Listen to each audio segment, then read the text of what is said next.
Do we have too much government? We need to put people ahead of corporate profits. This system is so lopsided.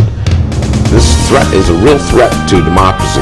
And I think that's really important. That's something we haven't been doing in this country for a long time. Where do you start? What do you do? How do you do it?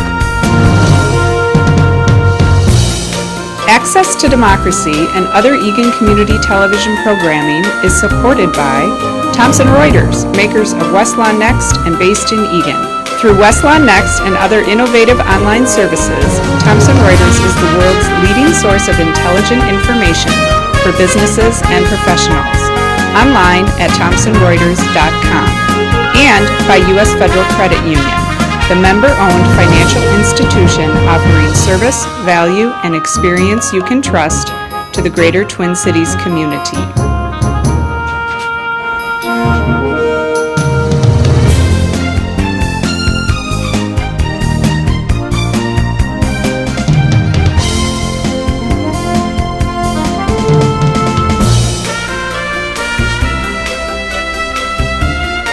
Welcome.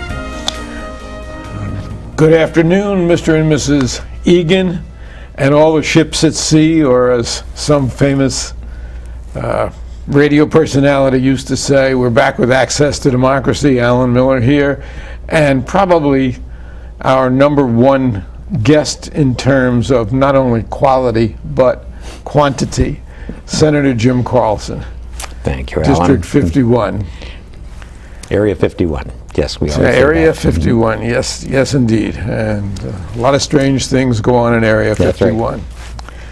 Jim, you're now serving as chair of the Legislative Committee on Metropolitan Government. Yes. And chair of the Subcommittee on Veterans. Right. So this, in addition to all the duties that you have been handling up to now? This has been my busiest year, yes. And I'm also chair of it's called the Subcommittee on Claims, and that's a committee where people who have claims against the state of Minnesota also get their grievances heard. That's every once in a while we'll see something in the paper about somebody who had a claim. Yeah, and generally, and what that requires is the agencies will take care of most of the claims that have some kind of obvious problem, and then they don't forward them to the Committee on Claims. We hear the ones that are controversial. They're generally fairly small, usually very small, but they collect up to a fairly large amount, and then we write a bill that funds the payoff of them. So you're probably the only person who I could say, works 6 days a week, and on the seventh day he rests. You don't rest. I don't know how you do it. Well, yours is like tough. The last light off in the Senate. Well, and, it's sometimes it's late nights, and it's, to be fair, there's a lot of us that work long hours. In fact, last night we had a transportation hearing at the Woodbury City Center, and I got home about 9:45. Now, you've been going around the state to a lot of transportation hearings. Yes. I serve on the Senate Transportation and Public Safety Committee, and Scott Dibble is the chair. And what he decided to do was to go to Greater Minnesota and have hearings and see what people are saying that their local needs are. And so over the last 3 weeks, we've gone to St. Cloud, Albert Lee, Wilmar, Cannon Falls, and a few smaller towns in between. And then last night we went to Woodbury. Which is not exactly outstate Minnesota. No. But they have some real important issues that they want to talk to the Transportation Committee about. They have something called the Gateway Trail that is going to be built out there, and it's actually a bus rapid transit line that'll go out to almost to the Wisconsin border. So, as you've been traveling the state and listening to people about transportation, what I hear is people say we don't have enough of it. We need better and faster transportation. Would that be a fair statement as to what you hear? Well, those are what we would call the new things, better and faster. But what we hear more about is we need to fix what we have. We have bridges that are in decrepit shape. We have a lot of roads that are not in very good shape. We have, for instance, I-94 that comes through Maple Grove and comes into the north part of town that needs another lane because it's so overcrowded. So there's the maintain what we have, there's the incremental capacity improvements, and then there's the wishes of faster, better. And the faster, better, we're not at that point where we can really promise anything at all. In fact, we can't promise anything at all because the maintenance is just overwhelming right now. Well, we know from disaster what can happen if you ignore these bridges and roads. That's right, we do. And at another time, you brought in a piece of the Lafayette Bridge here, which I think has been repaired or is under repair. The Lafayette Bridge is under complete rebuild right now, yes. And you know, one of the reasons why I was interested in what the condition of the bridges were at that time is that we were getting prepared to pass the 2008 transportation bill. That has been passed, and then of course what we had to do is we had to override Governor Palente's veto. And that was a very tough override, and we managed to get people from the other side of the aisle to chime in, and their party treated them really brutally. But they ran primaries against all of them the following year. Yeah.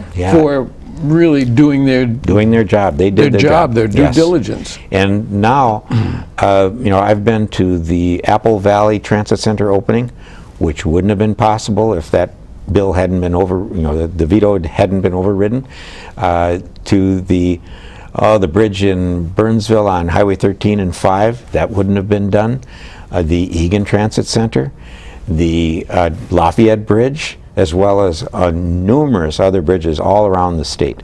The repairs were made possible by that override. And it's interesting because Palenti sat here, I think it was probably when he was head of the legislature, the House, and we had an argument about light rail. He opposed it. I was very much for it, the blue line. I did not get invited to the ribbon cutting of that, but he was right there and took the first ride. Yeah. And there was probably a lady senator who was peering and spying on that because he didn't pay a fee. But yes. Well, that rail system has been very popular. A lot of people like to criticize it, but the fact of the matter is it was so heavily ridden that they had to add another, there are now 3-car trains, and your stops, your sidings have to be 3 cars long, so they had to modify all of the stops to add that extra length so that they could handle 3-car trains, so they could handle the demand. And the income has far exceeded what they anticipated. Yes. And the Hiawatha Corridor is now replete with housing. Yes, right along there for people to be convenient. There was a lot of development, yes. That corridor, as well as the university corridor between Minneapolis and St. Paul, lots of new development along there. And I understand why the businesses complained as that was going in, because it really did take away from their customers. But the fact of the matter is, once completed, I see a lot of changes going in there, and a lot of businesses are starting to really prosper along that line too. And the fact is, we do have to do a better job when we do those kinds of projects. There was a rebuild of Lake Street in Minneapolis, and it really hurt the businesses. So what we actually did was we had a subsidy that would help with doing signage, doing parking, doing access, because the street was under so much renovation. And a lot of times when you do these old streets, even with the line between Minneapolis and St. Paul, you have sewers that have not been upgraded for years. You have power lines, you have all sorts of things, and that's the time to do it. And that is actually one of the major costs of a line like that, is to relocate the utilities or to upgrade the utilities. And so that right now the University Avenue has utilities that are in good shape, and that's because we did that new line. And that's the green line that's running. That's right. Mhm. Yeah. Yeah, and that's been very popular also. It's been, I don't know the numbers on it, but I think it's been fairly successful. And in fact, I know the last conversation I had with a person from the Metropolitan Transit said that it was running above expectations at this point. So it is above expectations. All lines point to Target Field. Yes, yes, they do. Which is that's one of the criticisms, is that Minneapolis has the hub with the North Star, with the green line, with the blue line all coming in there. And Woodbury wants their hub, or St. Paul wants their hub. Now, we do have the Union Station that it will be a hub, but it won't be to the scale of the hub up by Target Field for several years. It's funny because usually you have the NIMBY, not in my backyard philosophy, and this is just the opposite. Yeah. Well, we're seeing that there's a very big change in the attitude of young people. They are looking for places to locate where they don't have to have a car. That's the given in the East Coast, where that you maybe don't have to have a car. You don't have to have two cars for sure.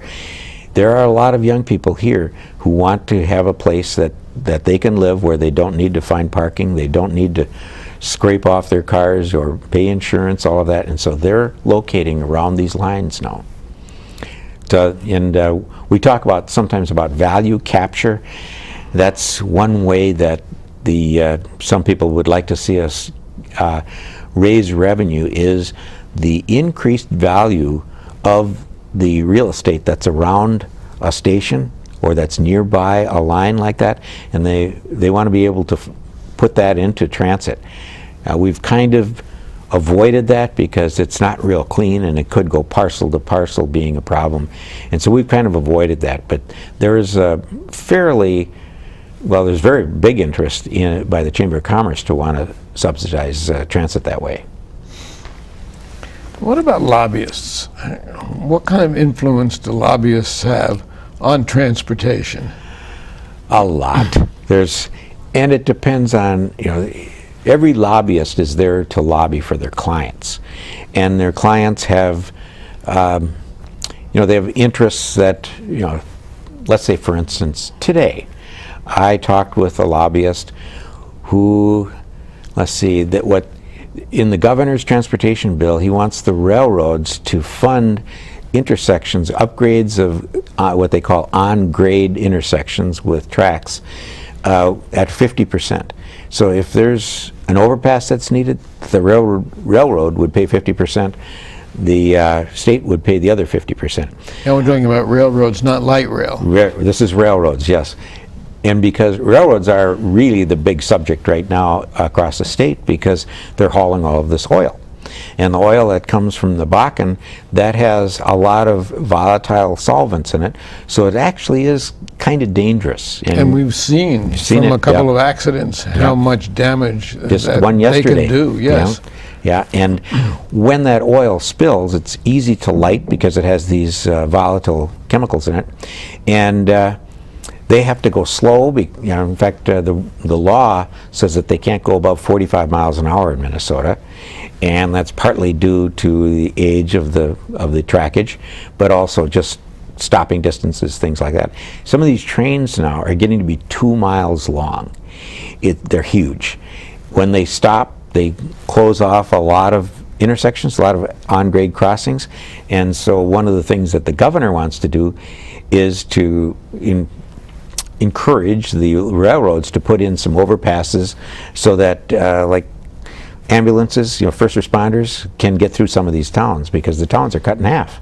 And so this lobbyist was in there today to say, that's not fair, because the railroads were there before the street was there, and the railroads have the federal protections, and the railroads are, they're not the bad actors here, and it's the state that wants the improvement to the intersection.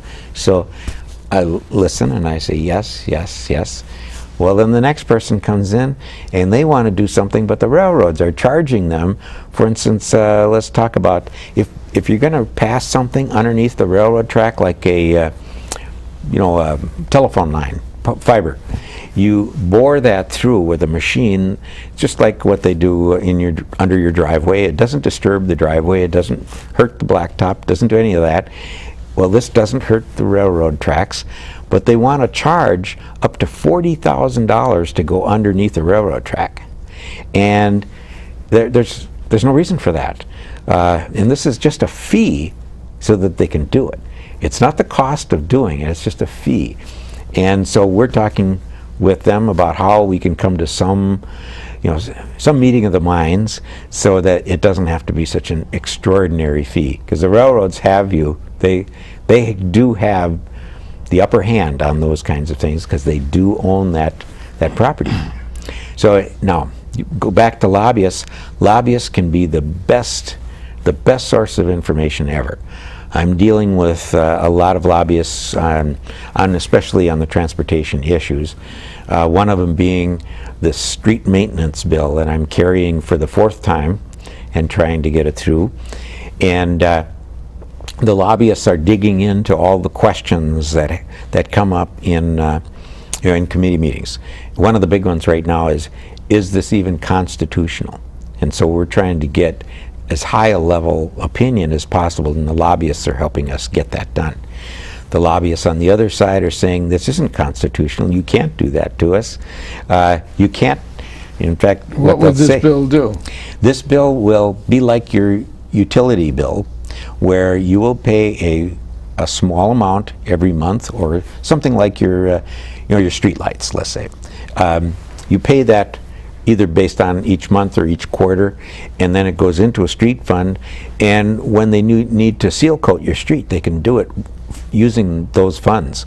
They don't have to assess it to your property. Without charging, as we were charged a few years back for our cul-de-sac was done. As an assessment, yes, yeah. And see, the law says that an assessment can go onto your property taxes, and it has to show a value to the property owner and to the property.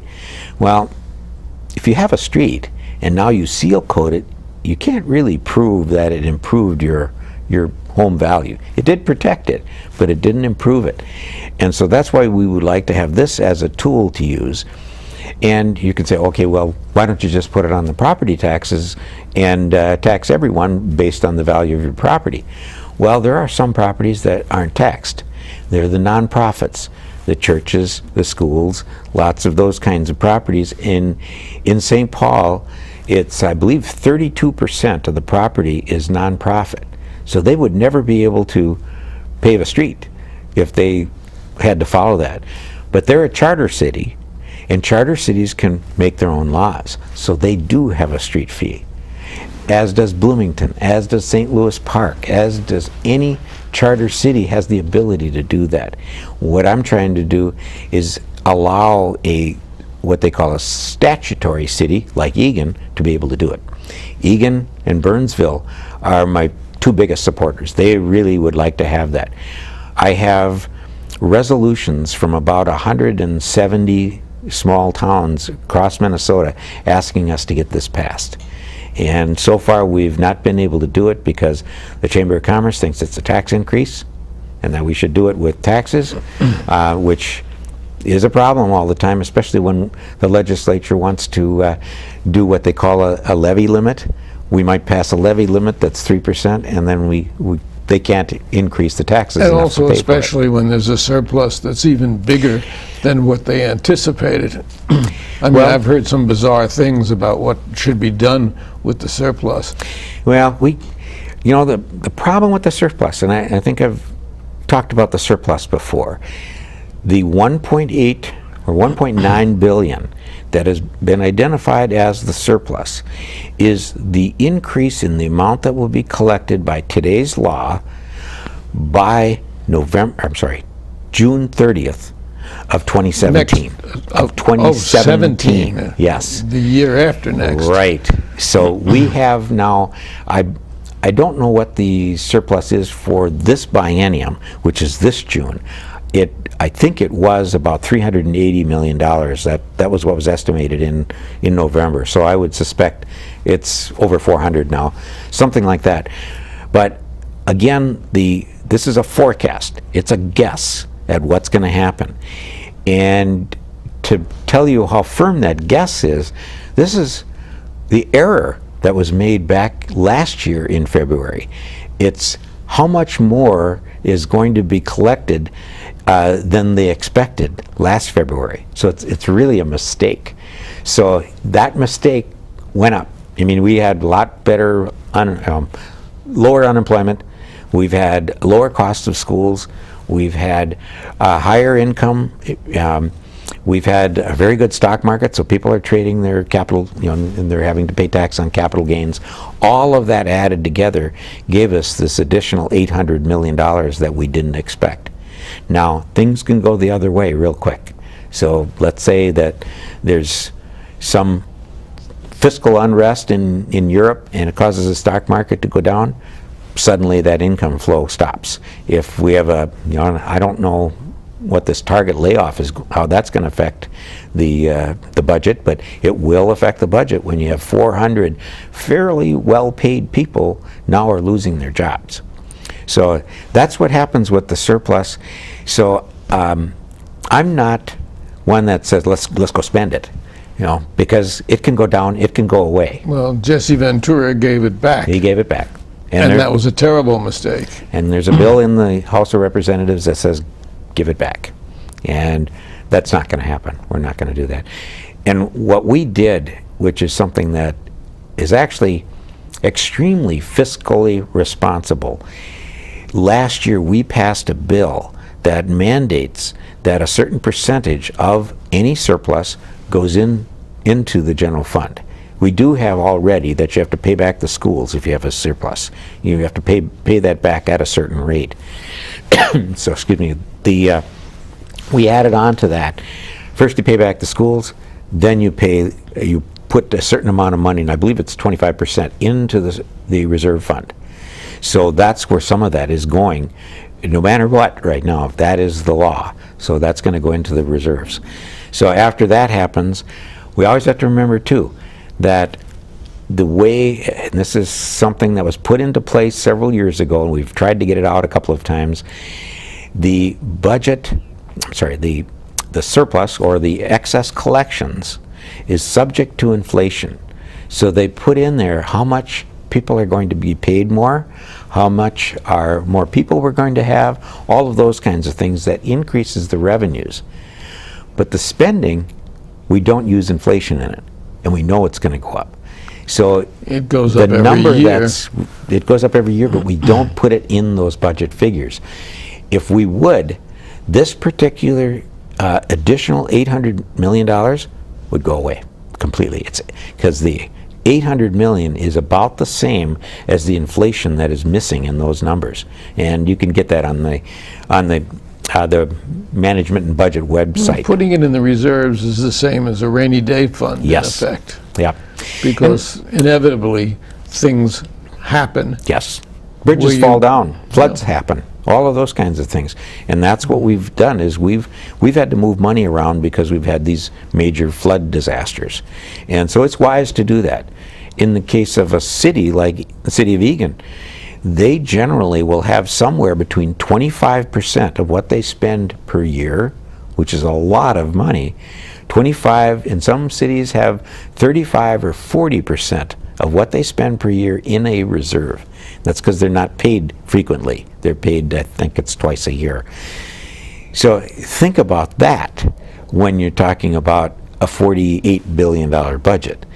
We only have a reserve right now. I think it's after this end of this year, I think we'll have about $1.5 billion to $2 billion. But if we had to go, had to put as much in as the city of Eagan does, we'd have to have $10-12 billion. So it's an amazing amount of money. This, to run a state, costs a lot. Switching gears, and we don't have that much time left, you have been one of the people who is pushing for a 16-year-old pre-registration for voting. Yes, yes. Tell us a little bit about that. Well, this came from Youth in Government, which is a YMCA program.